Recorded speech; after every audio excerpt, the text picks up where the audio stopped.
मुझे पिताश्री के वचन का पालन करने के लिए इसी घड़ी वन जाना होगा। 14 वर्ष के लिए वन जाएगा? वनवास का अर्थ भी जानता है मेरे लाल?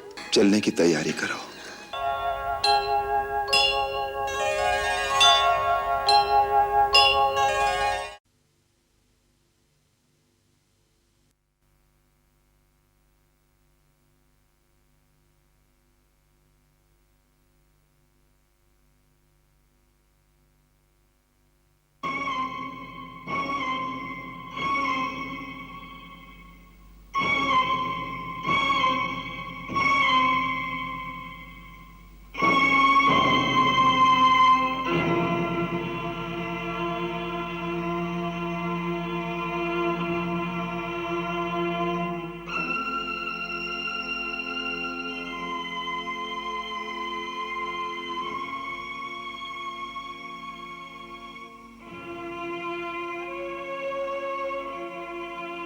जीते रहो।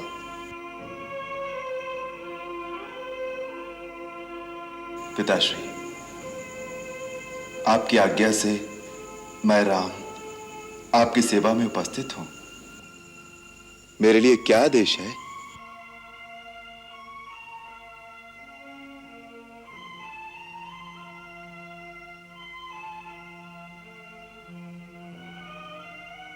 आप कुछ स्वस्थ नहीं दिखते।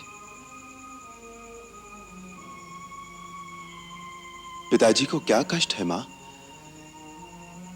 उनकी अस्वस्थता का क्या कारण है? मैं राजवैद्य को बुलाऊं? इनके रोग की दवा राजवैद्य के पास नहीं, तुम्हारे पास है राम। मेरे पास? परंतु रोग क्या है? तुम्हारा मोह, तुम्हारा स्नेह, जिसके कारण आज ये सूर्यवंश की कीर्ति को कलंक लगाने के लिए तैयार है। माता, मुझे क्षमा करें। पिताश्री के लिए आपके श्रीमुख से वचन उचित नहीं। मेरे पिता जैसा धीर और वीर पुरुष आज इस धरती पर दूसरा कोई नहीं है। वो गुणों के भंडार और सत्यवादी हैं, जिनकी कीर्ति आज तीनों लोकों में फैली हुई है। वो अपने इस सेवक के मोह में ऐसा कोई कार्य नहीं कर सकते जिससे सूर्यवंश की कीर्ति को धक्का लगे। वही तो कर रहे हैं तुम्हारे धीर और वीर पिताश्री। मुझे विश्वास नहीं। पिताश्री, आप जैसे नरसिंह को इस प्रकार की व्याकुलता शोभा नहीं देती। आप निसंकोच मुझसे अपने हृदय की बात कहिए। यदि पुत्रवत नहीं तो मित्रवत ही कहिए। आप ही ने तो कहा था, राम तुम मेरे मित्र हो, मैं अपने प्राण देकर भी आपका दुख दूर करूंगा।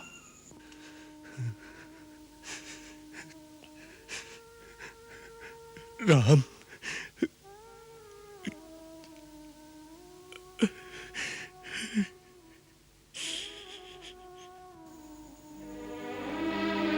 माता, आप ही मुझे महाराज के दुख का असली कारण बताइए, और यह भी बताइए कि उसका निवारण क्या हो सकता है।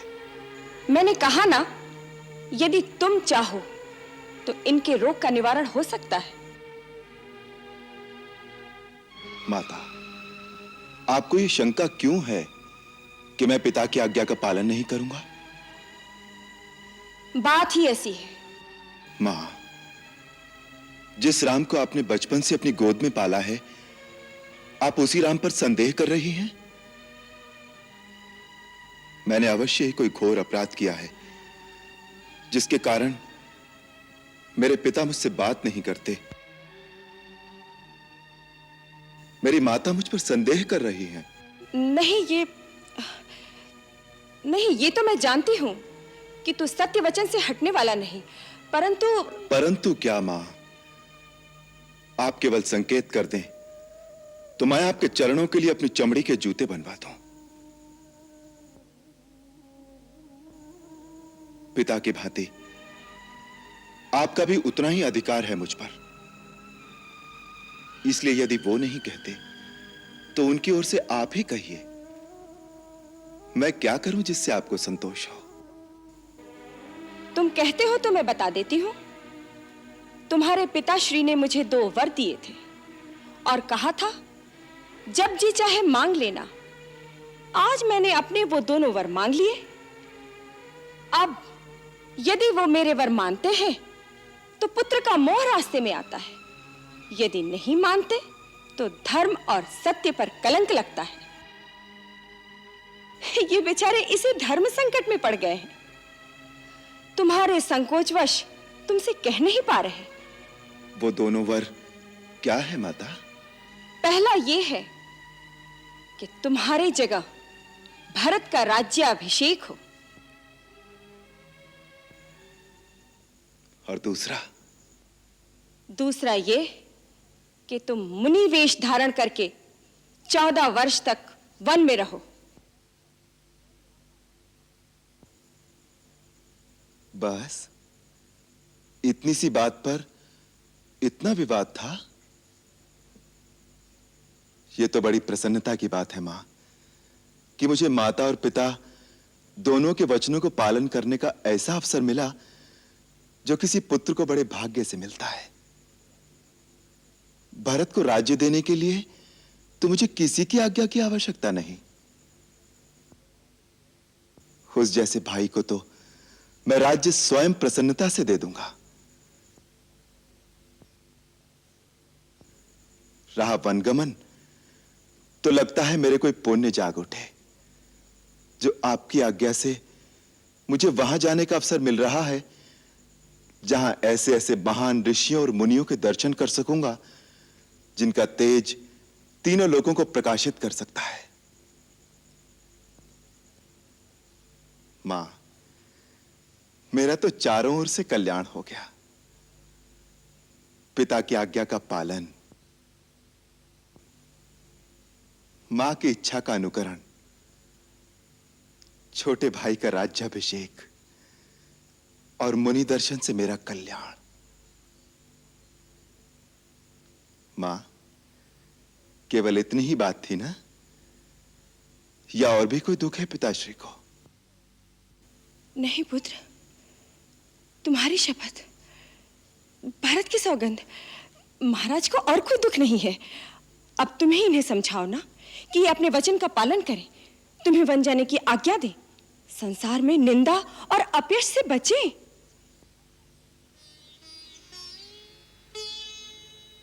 पिताश्री, मैंने आपका मनोरथ जान लिया है।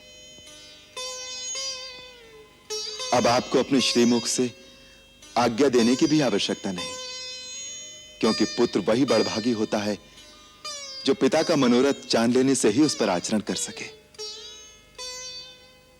परंतु मुझे दुख इस बात का है कि केवल इतनी सी बात के लिए आपने अपने मन को इतनी भारी पीड़ा पहुंचाई। इसका अर्थ है कि आपको मुझ पर पूर्ण विश्वास नहीं, या आपको मेरे सेवक धर्म पर शंका है। पिताश्री, मुझे आशीर्वाद दीजिए कि मैं अपने आचरण से फिर आपका पूर्ण विश्वास पा सकूं। अब आप प्रसन्न चित्त से मुझे वन जाने की आज्ञा दीजिए, ताकि मैं आपके वचनों की पूर्ति करके, आपके धर्म की रक्षा करके अपना जीवन धन्य कर लूं।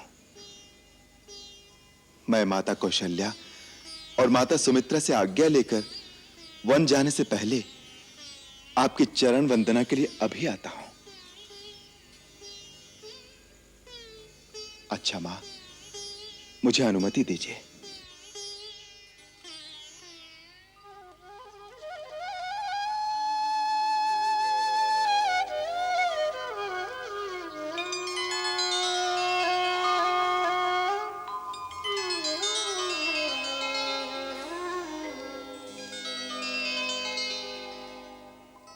नहीं, अब इसकी आवश्यकता नहीं है। नारायण हे नारायण,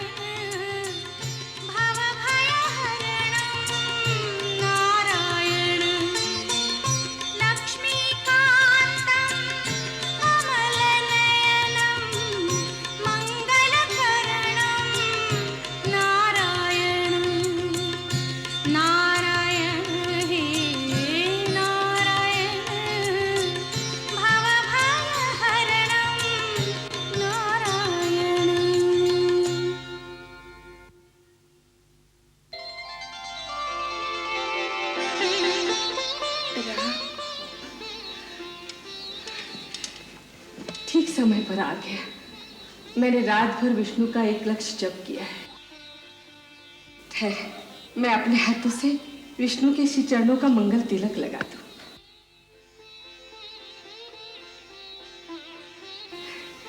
बैठ, आसन ग्रहण कर। मैं भगवान का प्रसाद लाती हूँ।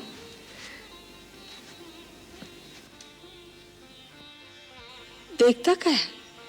बैठ जा। नहीं मां, बहुत जल्दी है क्या? अब इस आसन पर बैठना मेरे लिए वर्जित हो गया है। राज सिंहासन पर बैठने जा रहा है, इसलिए माँ का दिया हुआ आसन वर्जित हो गया? मां, शायद तुम्हें विदित नहीं, अब मेरे लिए कुशा के आसन पर बैठने का समय आ गया है। राज करने जा रहा है या तपस्या? तपस्या। महाराज मुझे तपस्वी वेश में वन में भेज रहे हैं। मैं 14 वर्ष वन में रहूंगा और महाराज अयोध्या का राज्य सिंहासन भरत को देंगे। कैसे मुस्कुराकर माँ से हंसी कर रहा है? यह हंसी नहीं, अटल सत्य है माता। मुझे पिताश्री के वचन का पालन करने के लिए इसी घड़ी वन जाना होगा।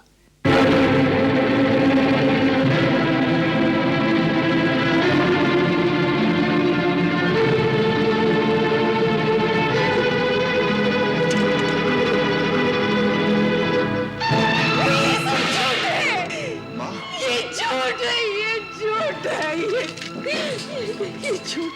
माता, धीरज रखो माता। अयोध्या की महारानी को इस प्रकार धैर्य खोना शोभा नहीं देता। परंतु ये सब क्यों? किसने किया ये सब? राज्याभिषेक के तो स्वयं महाराज जी उत्कंठित हो गए थे। उन्होंने कुलगुरु महर्षि वशिष्ठ से जल्दी से जल्दी शुभ समय निकलवाने को कहा था। फिर एक ही रात में उनका निश्चय क्यों बदल गया? क्यों? मुझसे अधिक कैकेयी की ममता है तुझ पर। फिर उसने महाराज को क्यों नहीं रोका? क्यों? यह स्वयं महारानी कैकेयी का ही तो आदेश है। कैकेयी का? हाँ माता, पिताश्री ने देवासुर संग्राम में माता कैकेयी को 2 वर दिए थे। अब उन्होंने वो दोनों वर मांग लिए, भरत का राज्याभिषेक और मुझे 14 वर्ष का वनवास। मुझे आज इसी क्षण जाना होगा, इसीलिए मैं आपसे विदा मांगने आया हूं माता। 14 वर्ष के लिए वन जाएगा और उसके लिए ये अकस्मात विदा मांगने आ गया? इतनी अकस्मात तो बिजली भी नहीं गिरती मेरे लाल। और मुझे तो तेरी बात पर विश्वास ही नहीं हो रहा है। ऐसे सहज भाव से कह गया वनवास। वनवास का अर्थ भी जानता है मेरे लाल? तेरे जाने के पश्चात क्या मैं जीवित रह पाऊंगी? नहीं, नहीं, तू कहीं नहीं जाएगा मेरे लाल, तू कहीं नहीं जाएगा, तू कहीं नहीं जाएगा। परंतु पिता की आज्ञा है मां। माता का भी तो उतना ही अधिकार होता है। माता की आज्ञा के बिना तू कहीं नहीं जा सकता। परंतु मां की भी तो आज्ञा मिल चुकी है, माता कैकेयी की। उन्होंने ही आज्ञा दी है। कैकेयी का उसमें स्वार्थ है, उसकी आज्ञा का क्या मोल है? मेरे लिए तो कैकेयी भी वैसी ही माता हैं जैसी आप। उतना ही मोल है उनकी बात का मेरे लिए। मैं ये सब कुछ नहीं सुनना चाहती। तू मेरी आज्ञा के बिना कहीं नहीं जाएगा। मां, मेरी जननी, मेरी मैया, माता होकर माता की आज्ञा की अवहेलना करने का आदेश दे रही हो, अधर्म के पथ पर चलने का पाठ पढ़ा रही हो। रघुकुल की कुलवधु माता कौशल्या सूर्यवंश की परंपरा भूल गई।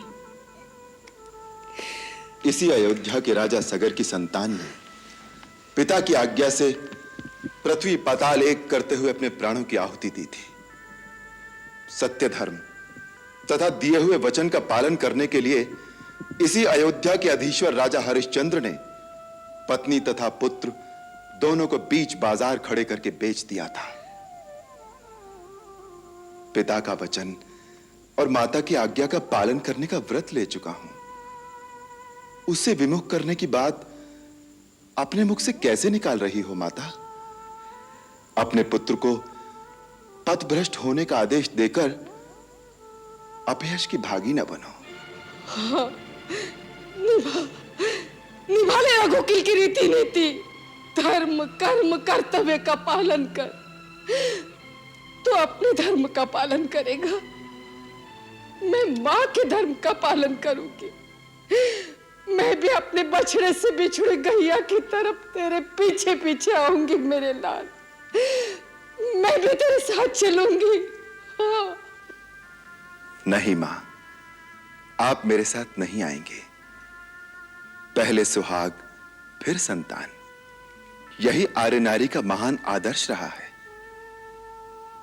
स्वामी का परित्याग स्त्री के लिए बड़ी निंदा का कार्य है। आपको ऐसी बात मन में भी नहीं लानी चाहिए। आपके पति ही आपकी गति हैं, आपका धर्म है। मां, राजा हम सब लोगों के स्वामी, गुरु और ईश्वर है। उनकी आज्ञा का पालन करना हमारा धर्म है। मेरे धर्मात्मा पिता को छोड़कर आप मेरे साथ वन में नहीं जा सकती। मैं वनवास पूरा करके फिर आपके चरणों में लौट आऊंगा। मां, 14 वर्ष तो पलक झपकते ही बीत जाएंगे। 14 वर्ष? तेरे बिना 14 वर्ष? ठीक है, जाओ, पिता का वचन पूरा करो, माता की आज्ञा का पालन करो। सबका धर्म, सबके वचन, सबके कर्तव्य पूरे हो जाएंगे। परंतु इसके बीच बीच जाएगी अकेली कौशल्या। 14 वर्ष तक तेरी बाट देखते देखते ये आंखें पतरा ना गई। तेरी प्रतीक्षा के बीच ये प्राण रह जाएंगे तो 14 वर्ष के बाद तुझे देख लूंगी। हाँ, तू तो वन गमन का व्रत लेकर मां से विदा मांगने आया है। ये नहीं जानता, विदा के साथ साथ तूने मां के प्राण मांग लिए। मां के प्राण मांग लिए राम। मां,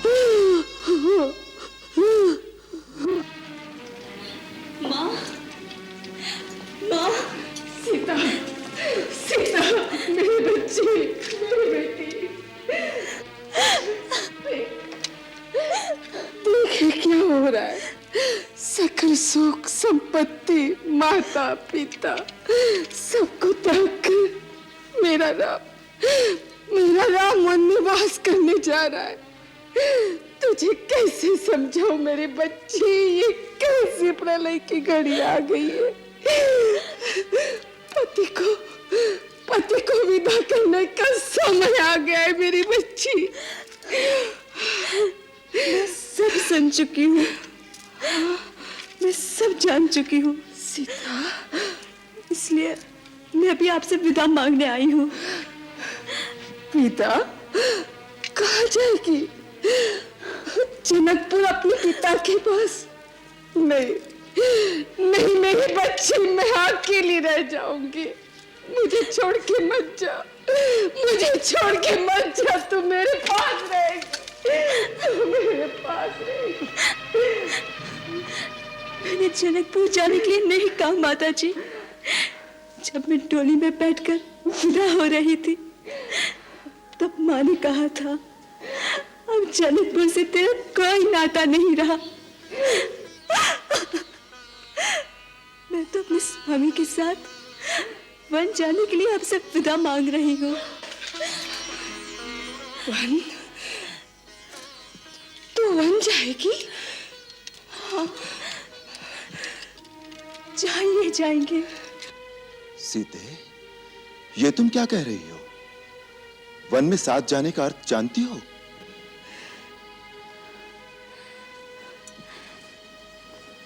मेरे लिए आपका साथ ही सब कुछ है, फिर अर्थ और अनर्थ जाने की मुझे क्या आवश्यकता?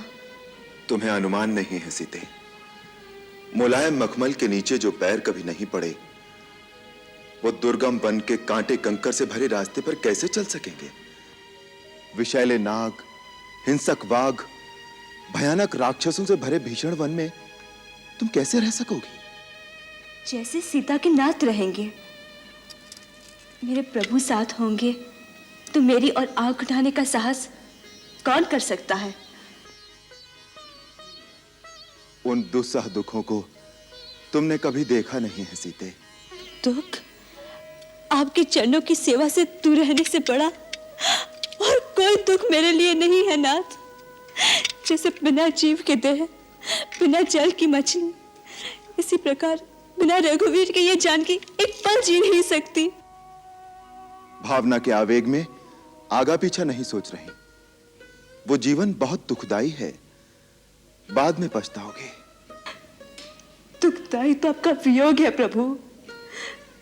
मेरे लिए तो सुख और दुख का अर्थ बस इतना ही है, जहां आप हैं वहां मेरे लिए सुख ही सुख है, और जहां आप नहीं वहां स्वर्ग भी मेरे लिए नरक से अधिक दुखदाई है।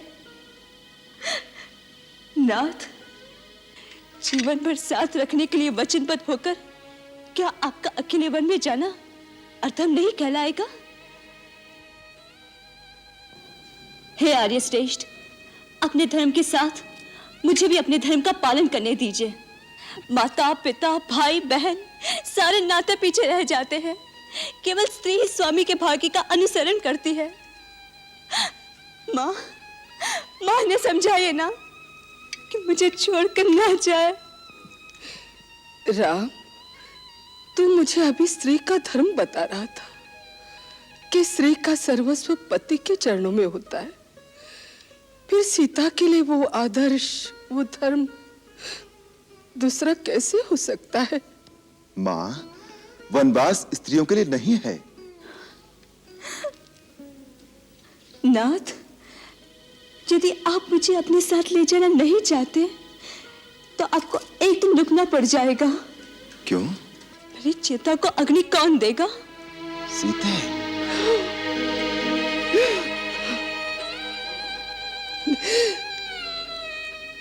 ये ठीक कह रही है राम। अगर सीता की प्राणों की रक्षा चाहते हो तो इसे अपने साथ ले जा।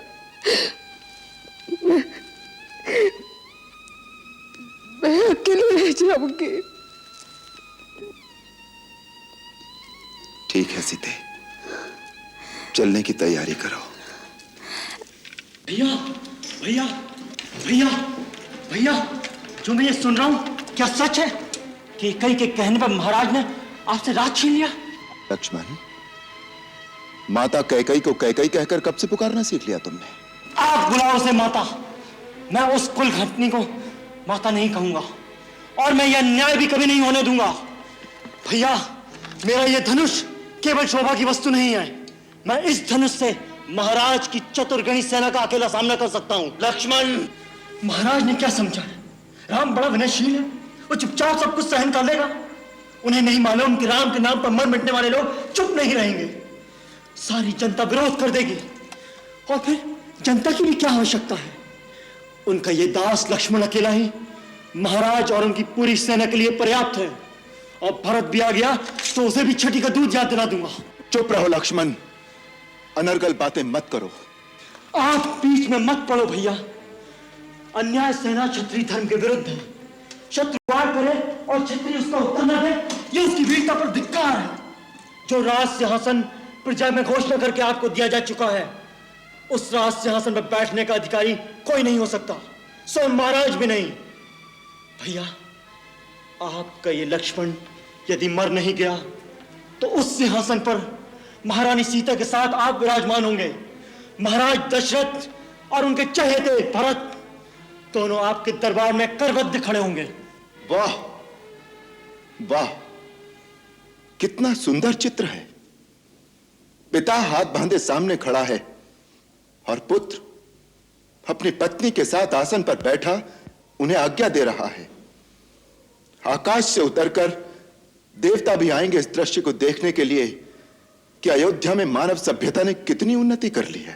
परंतु जब पिता ही अपने आचरण से गिर जाए, अपने धर्मात्मा पुत्र को एक स्त्री के सामने। बस करो लक्ष्मण, बस। यदि तुम्हारे इतने ही नीच विचार हैं तो मुझे भैया कहना छोड़ दो और आज के बाद मुझे अपना मुंह न दिखाना। भैया, यह आप क्या कह रहे हैं? मैं आपके बिना कैसे जीवित रहूंगा? भैया, आप मेरे भगवान हैं। आपके साथ कोई अन्याय करे, आपके साथ कोई अत्याचार करने की बात करे, मैं कैसे चुप रहूं? ये तुमसे किसने कह दिया कि मुझ पर कोई अन्याय हो रहा है या मुझ पर कोई अत्याचार हो रहा है? ये बातें जो तुमने कही, अत्याचार तो ये है जो तुम अपने बड़े भाई पर कर रहे हो और अपने पिता पर कर रहे हो। पिता पर? हां, पिताश्री पर। उनकी पीड़ा को समझते हो? जानते हो कि उनकी समस्या क्या है? जानते हो कि उन जैसा धीर वीर पुरुष इस समय किस धर्म संकट में है? जो स्त्री मोह में फंसेगा उसकी यही दशा होगी। उनका संकट स्त्री मोह नहीं है, उनका संकट है धर्म। हां, धर्म। आज एक सत्यवादी राजा का धर्म एक पिता के धर्म से टकरा रहा है। वो सत्य का पालन करें या पिता के धर्म को निभाएं, यही समस्या उनके दुख का कारण है। एक राजा ने किसी को वचन दिया कि जो मांगे वो दूंगा, और मांगने वाले ने वो वचन मांगा है जिससे राजा को अपने सबसे प्रिय पुत्र का बलिदान करना पड़ रहा है। यदि वो वचन को तोड़ें तो न केवल अपने सुकृत नष्ट करें बल्कि संपूर्ण कुल की कीर्ति को कलंक लगा दें। और यदि वो वचन रखें तो वो पुत्र जिसके बिना वो जीवित नहीं रह सकते, उसे वन के कांटे कंकर में धकेल दें 14 वर्ष के लिए। लक्ष्मण, तुम उनकी पीड़ा क्यों नहीं समझते? उनकी अवस्था आज उस घायल शेर की तरह है जो किसी शिकारी के जाल में फंस गया है, और ऐसे असहाय शेर पर तुम अपने तीर चलाकर अपनी वीरता दिखाना चाहते हो। धिक्कार है ऐसी वीरता पर। ऐसे धर्मात्मा पिता के बारे में ऐसा सोचकर भी तुमने पाप किया है जिसका प्रायश्चित हम सबको करना चाहिए, हम सबको करना चाहिए। उन्हें यदि अपने धर्म की चिंता ना होती तो आज वो इतने दुखी ना होते।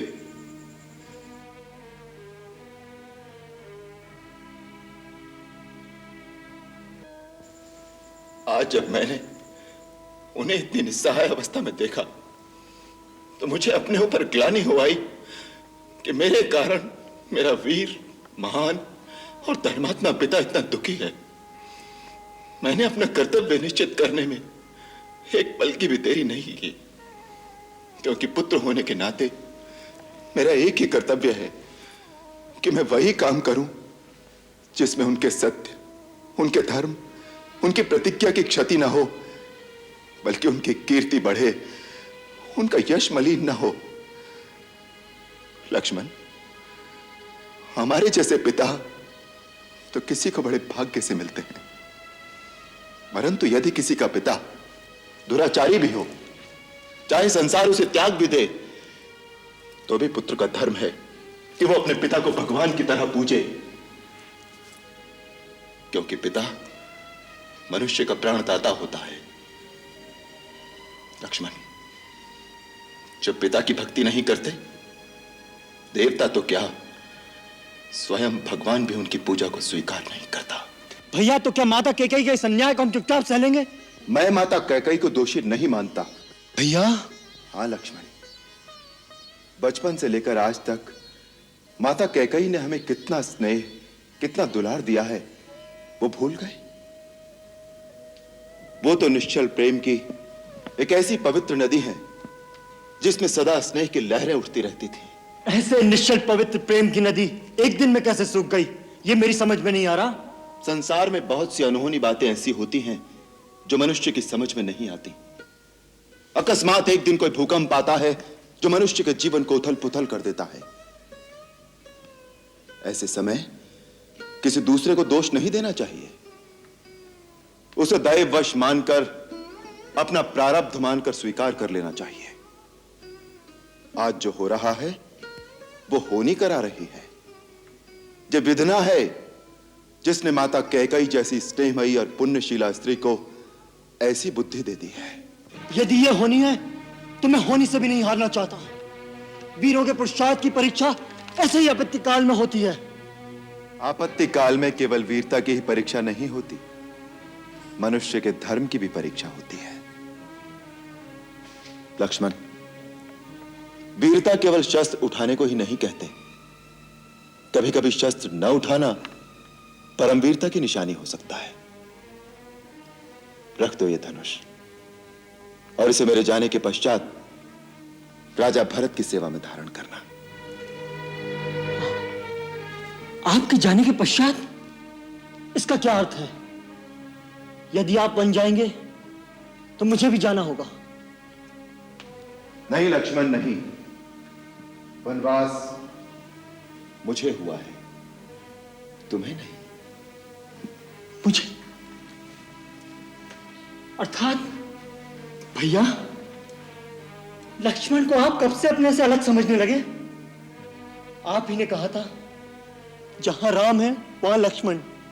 आप ही ने कहा था लक्ष्मण मेरी दूसरी अंतरात्मा है, जो भोग राम भोगेगा वो लक्ष्मण भी भोगेगा। लक्ष्मण, भरत शत्रुघ्न भी यहां नहीं है। गुरु, माता पिता, सगे स्नेही व परिवारजन, इन सबको कौन सहारा देगा? भैया, मेरे तो गुरु, माता, पिता, सगे स्नेही केवल आप हैं। मेरा धर्म, कर्म, गति, सद्गति सब कुछ आप में निहित है। आपसे अलग तो मैंने अपनी कभी कल्पना की ही नहीं। क्रोध के आवेश में आकर यदि मैंने कोई अनुचित बात कही हो तो मुझे क्षमा करे भैया। इतना क्रूर दंड मुझे न दो, मेरा त्याग न करो, मुझे अपने से अलग मत करो भैया, मुझे अपने से अलग मत करो, मुझे अपने साथ ले चलो। लक्ष्मण, मैं तुम्हें अपने साथ नहीं ले जा सकूंगा। माता सुमित्रा क्या कहेंगी? सुमित्रा माता क्या कहेंगी? ये तुम नहीं जानते रघुनंदन? माँ, मुझे वन जाने से न रोकना। वन या नगर से तुम्हें क्या लेना है? तुम्हारे लिए तो जहां राम है वहीं तुम्हारी अयोध्या है। यदि सीताराम वन जाते हैं तो इस अयोध्या में तुम्हारा कोई काम नहीं। माँ, आज तूने मेरा मस्तक गर्व से ऊंचा कर दिया है। परंतु मुझे तुम पर तब गर्व होगा जब 14 वर्ष के बाद मैं ये सुनूंगी कि तूने अपने बड़े भाई की सेवा में कोई त्रुटि नहीं की।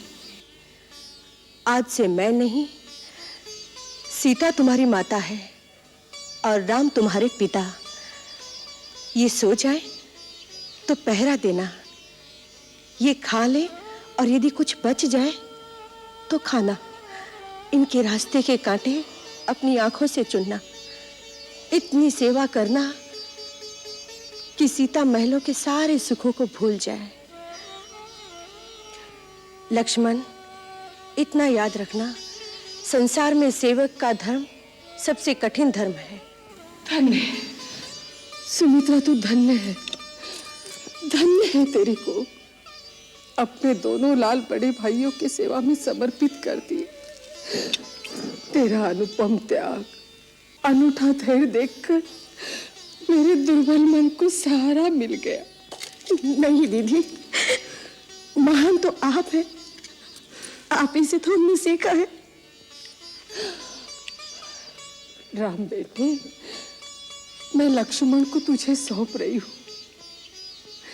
सुमित्रा और उर्मिला की ये धरोहर है, जैसे लेकर जा रहे हो वैसे ही मुझे लौटाना। मां, आप चिंता न कीजिए, लक्ष्मण को मैं अपने प्राणों से भी अधिक सहेज कर रखूंगा।